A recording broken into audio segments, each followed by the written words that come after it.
Oliver quietly put his heavy travelling bag by the door.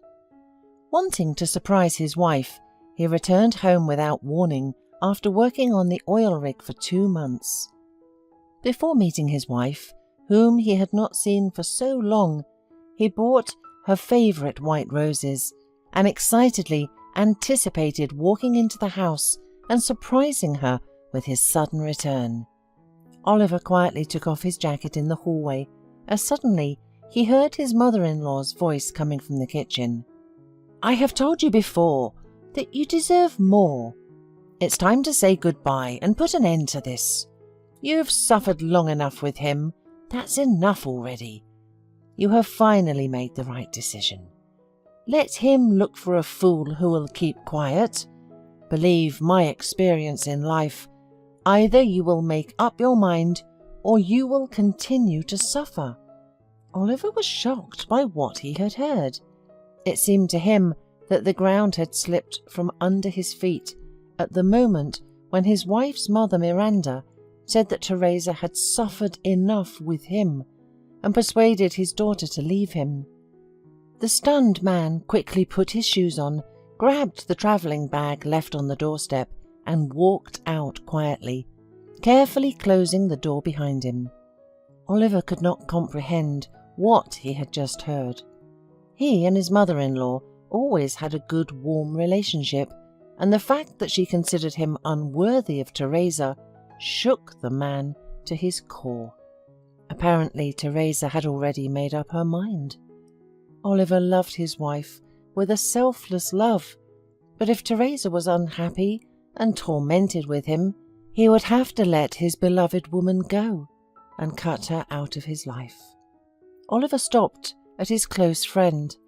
He spent a sleepless night recalling the words he had heard in his own home. The only dignified way out of this situation, the man considered, was the breakup of his relationship on his initiative. And so he did. Oliver wrote his wife a letter in which he admitted that he had found another woman and would not return to her. He also said goodbye to her and wished her happiness. After sending the letter, he, with a broken and devastated heart, went away, having decided that there was nothing more for him to do in his native city. After his arrival in the capital, Oliver changed his phone number, deleted all the photos of his wife, to forget about the past and start life with a clean slate. He got a job as a bus driver and rented a small apartment. In order not to think about what had happened, the man immersed himself in his work. Meanwhile, Teresa, who was anxiously awaiting her husband's return from his shift, was shocked by the letter she received. Hoping she had misread it, the woman reread it over and over again, shedding bitter tears. When Miranda arrived at her daughter's house early in the morning, she found her sitting on the floor, sobbing desperately. The woman gasped, shuddered, and ran over to her crying daughter. "Teresa, what happened to you? Did you fall? Are you in pain?" she questioned, deciding that something had happened to the unborn child. Teresa silently held out Oliver's letter. "Why has he done this to me? He found someone for himself while he was working in another town, and he decided to forget about me. How am I supposed to go on living? And my baby? Why should the baby grow up without a father? We have dreamed of this pregnancy for so long. Now it has come, but there is no sense of life." "Don't say that," whispered Miranda affectionately. "Don't be angry with God. You'll be a mother soon. That's what you should think about, instead of suffering. Time will heal everything, my dear. Your pain will pass. We will raise the child with you. Don't worry. I will help you in everything." After her mother's words, Teresa calmed down a little and stopped sobbing. As Miranda said, time really healed the young woman's wounds. She did not stop loving her husband, but she hid her feelings for him deep in her heart. Teresa still believed that one day the door of her house would open and Oliver would appear on the threshold. But most of the time her thoughts were occupied with the baby she was carrying under her heart. Soon, pleasant worries filled Teresa's life, relieving her of mental torment. In due time, Teresa gave birth to a healthy son who was an exact copy of his father. She named him Foster. Foster grew up to be a nimble, quick-witted child, and the days flew by even faster with him. When he was 3 years old, Teresa decided to go with the boy to the capital and visit a close friend, Ruby. A few days after her arrival, Teresa wanted to show Foster the zoo.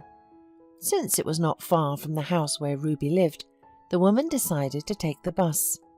Surprisingly, the bus driver turned out to be Oliver.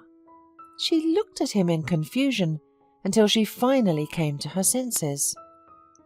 "Oliver, is that you?" Oliver, forgetting about his work, stared at Teresa for a while and then finally whispered, "Hello, Teresa."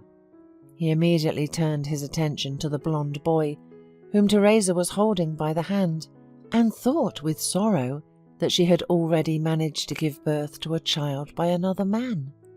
The acute pain of his soul, which had not been felt for a long time, was again in Oliver's soul, and he became visibly gloomy. "Mummy, who is this mister?" asked Foster, looking at his mother. "This mister is your daddy," replied Teresa, so that Oliver could hear, and then silently got her son off the bus. Oliver thought he had misheard her. He looked after the woman and her child, leaving in a confused manner, and realized that he could not let her go now, not having understood what had happened. He apologized to the passengers and jumped out of the bus and ran after his wife and son. He grabbed Teresa's arm abruptly and stopped her.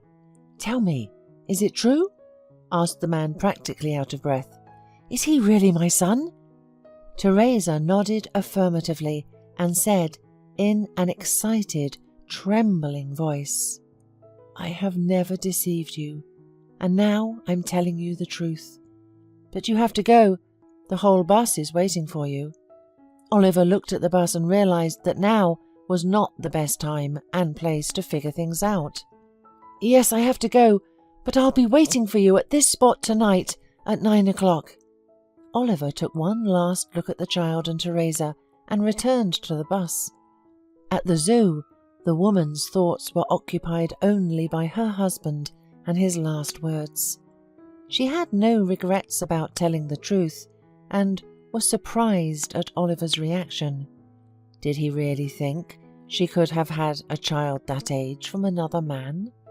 Doubts and hesitations tormented her soul and mind, stubbornly telling her to leave the past and live in the present without her ex-husband. But her heart persistently asked to meet Oliver once more and at least talk to him. In the end, her heart overcame her mind, and leaving Foster with Ruby, Teresa went to meet Oliver. Her hands were shaking with excitement, and her heart was beating fast. Her whole body was trembling in her chest, and she was eager to look into the eyes of the man she still loved in spite of everything. Oliver was standing at the bus stop, wearing a thin jacket and holding an umbrella in his hand. The sky was gloomy and foggy. No sooner had Teresa come to the bus stop than it started to rain. Oliver ran up to Teresa with opened umbrella and hurriedly hid her from the rain. "Shall we go in?" the man suggested, pointing to a small cafe near the bus stop. Teresa nodded in agreement. 10 minutes later, they were sitting at a cozy table, drinking hot tea. The tense silence was broken by Oliver. "That boy, is he really my son?" "I have told you today that he is," interrupted him Teresa. "When you left me, I was pregnant. I was looking forward to your return to share this happiness with you, and you didn't even dare look into my eyes and say what you had written then. I have been home. I have heard everything." "What do you mean? And what have you heard? I don't understand anything," asked Teresa. "I came home early because I was going to surprise you. I even bought you your favourite flowers. Like a fool, I thought I was loved and waited for.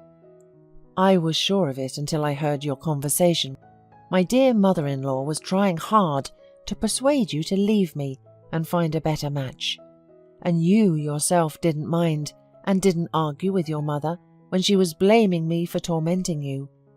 I realized that when I came back, you would have put me in front of the fact that you didn't need me. So I turned around and left, and then I wrote a letter saying that I had found another woman, even though it wasn't true. In fact, I've always been faithful to you." Teresa froze, listening to her husband's story. She wanted to cry and laugh at the same time.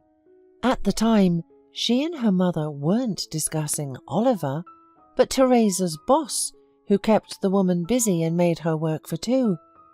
Miranda urged her daughter to quit her thankless job and find a quieter place for herself. "How wrong you had been," the woman exclaimed. "I wasn't going to leave you. I was going to leave my job. You remember my boss, don't you? I used to complain about him to you. He had lost his conscience at all. He was making me do other people's jobs. He was always picking on me and belittling my virtues. Plus, he was paying me a penny. All this practically drove me to a nervous breakdown. Since my condition, my mother demanded that I quit my job. That was it. I have always loved you now, and will continue to love you. But you decided everything for us, without giving us the slightest opportunity to explain ourselves. I would have told you about all this, but you left me." The woman was so hurt by that memory that after wiping away her tears, she got up and was about to leave. But Oliver stopped her by grabbing her hand hastily. He pulled her to him and kissed her. From that moment on, the couple never parted again. They were raising their son in love and harmony, and there were no more such fatal misunderstandings in their relationship.